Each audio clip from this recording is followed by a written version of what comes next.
Halo bos, jumpa lagi dengan channel Umar Pasa. Pada kesempatan kali ini admin akan berbagi tips tentang bagaimana cara merubah baju biasa menjadi baju menyusui ya. Baju biasa yang admin maksud itu bisa baju gamis ataupun daster ataupun yang sejenis, yang di bagian depan itu tidak ada resleting ataupun tidak ada kancingnya. Baju yang akan admin ubah ini di bagian tengah bajunya itu pakai model sambungan. Kalau yang tidak pakai model sambungan mungkin tutorialnya kapan-kapan kalau ada kesempatan. Yang pertama yang harus kita lakukan adalah kita mencari titik tengah pada sambungan baju ini. Kemudian kita juga mencari titik tengah pada lingkar leher bagian depan. Berikutnya kita bikin garis vertikal ya, dari titik tengah sambungan ke atas sampai ke titik tengah lubang leher. Kemudian pada jahitan titik tengah sambungan baju ini kita bongkar sekitar 8 cm, ke kanan 4 cm, ke kiri 4 cm. Lanjut garis vertikal tadi kemudian kita gunting lurus ya, dari sambungan tengah sampai ke atas bagian lubang leher. Jangan lupa kita siapkan resletingnya. Ini adalah resleting Jepang, untuk panjangnya sekitar 25 cm. Sekarang kita ke tahapan menjahit.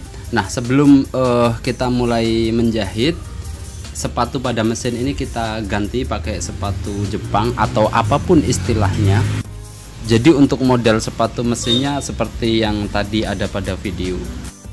Tetapi bisa juga memakai sepatu biasa yang hanya sebelah ya, tetapi untuk hasilnya akan kurang bagus karena kurang mepet nanti jahitannya. Nah, sebelum resleting ini dipasang, kita tandai dulu resletingnya supaya nanti pemasangan resletingnya itu antara kanan dan kiri sama. Satu misal panjang resleting 25. Nah, nanti yang dijahit itu paling sekitar 23 cm ya. Setelah resleting ini ditandai, untuk bajunya juga kita tandai. Cara menandai baju ini kita ukur dari atas ke bawah, kita samakan dengan tanda pada resletingnya. Kalau semisal resletingnya itu nanti dijahit 23 ya, bajunya kita tandai 23 cm ya. Meskipun untuk panjang bajunya dari atas sampai ke sambungan sekitar 28 cm ya, kita tetap kasih tanda 23 itu supaya nanti ukuran resleting dan bajunya itu sama dan pemasangannya juga akan sama antara kanan dan kiri. Sekarang kita ke cara pemasangan. Kita mulai dari sebelah kanan atas.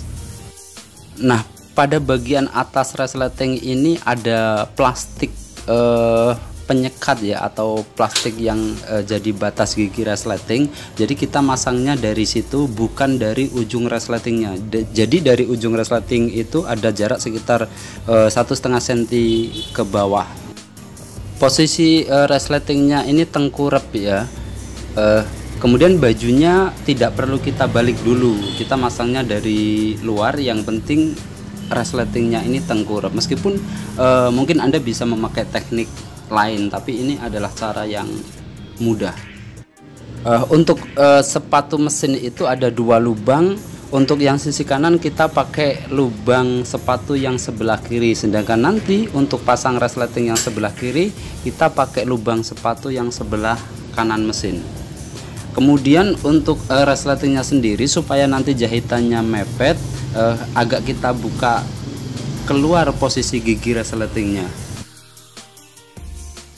Nah, ini dia kain bagian bawah yang sudah ditandai. Ini nanti kita sinkronkan dengan tanda yang ada pada resleting biar hasilnya itu sama.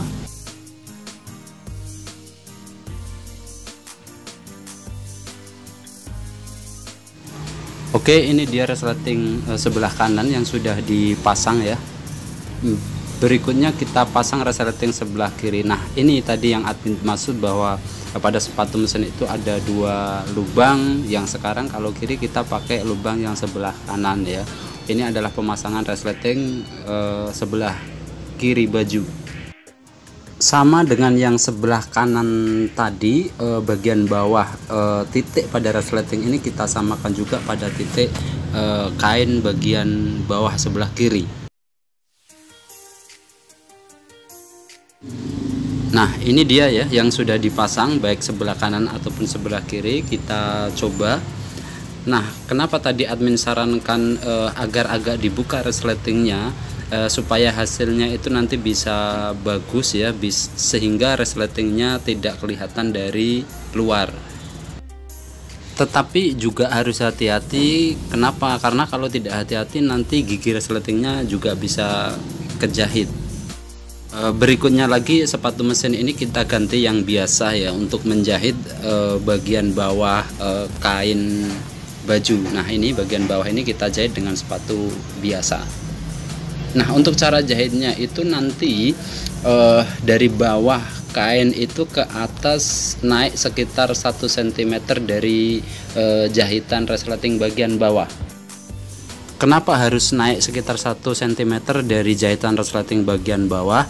Ini nanti agar supaya nanti tidak berlubang atau bagian bawah jahitan resleting ini bisa tertutup oleh jahitan kain. Nah, pada waktu menjahit kain ini, antara tepi kain disamakan, begitu pula tepi resleting ya, agar jahitannya bisa mepet, karena kalau tidak mepet nanti bagian ini akan terbuka dan berlubang. Untuk jahitan ini cukup 2 mm saja dari tepi kain. Kalau terlalu lebar nanti kain sambungan bagian bawah akan menjadi berkerut. Nah, ini dia yang sudah dijahit ya untuk kain bagian bawahnya tadi. Tetapi sekali lagi harus hati-hati juga, kalau tidak nanti bisa lebar sebelah ya, karena ada ganjalan resleting biasanya. Untuk berikutnya kita jahit bagian sambungan kain yang tadi dibongkar sekitar 8 cm ini ya, kita jahit kembali.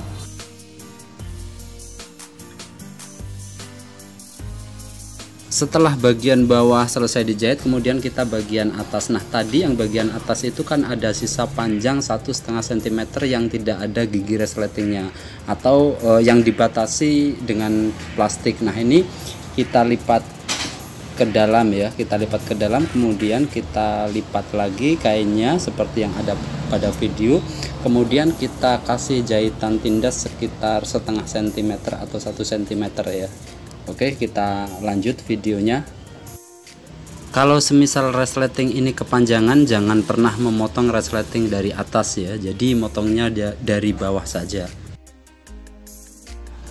Oke, ini dia bagian atas tadi yang sudah dilipat dan juga dijahit. Nah, cara jahit ini akan berbeda bila di bagian dalam itu ada kain pelapisnya. Yang ini tidak pakai kain pelapis. Mungkin itu saja yang bisa admin sampaikan. Mudah-mudahan ada manfaatnya. Yang sudah nonton dan juga sudah subscribe, admin ucapkan banyak-banyak terima kasih. Yang nggak subscribe juga Bapak. Yang penting jangan lupa untuk berbagi pada keluarga, teman, ataupun saudara.